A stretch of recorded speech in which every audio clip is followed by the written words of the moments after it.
because of our belief system, our cultural setting, or whatever it is, the first thing people think about when sickness strikes is that it is spiritual.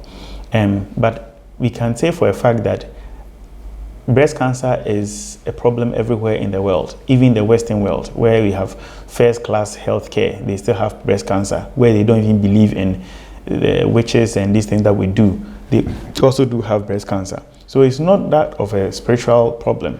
Yet people would always go there and to go and seek for prayers and prayers and prayers. And we have ample evidence that people go to all these places. They see herbalists, they see traditionalists, they see witch doctors. And finally, they are brought to the hospital. And by the time they are brought, it's a bit too late. I can give countless numbers of people who we have diagnosed as breast cancer, and we had to intervene as early as possible. But they said that they were going to do 21-day prayer and fasting. After 6 months, they came back to the hospital and their condition had deteriorated. And they are gone to places and they have put all kinds of leaves on the breast that has now fungated and burst out as cancer. And finally came to the hospital, and at which time we had no option than to just do surgery to remove the breast totally from there. But then, even at that point, it has already spread to parts of the body, into the blood, into the lymph nodes and everywhere. And at that point, it becomes very difficult to manage.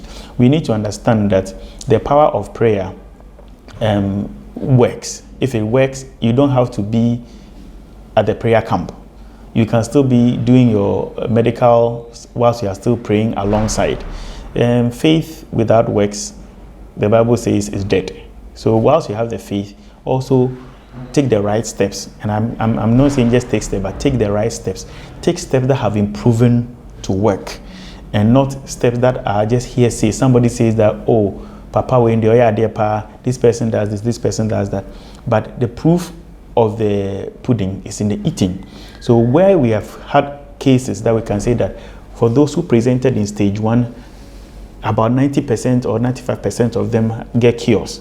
Then you can say that, or people who present in stage 2, about maybe 70% of them get cured. These are documented evidence that you can get help if you took the right steps and took the right steps in good time.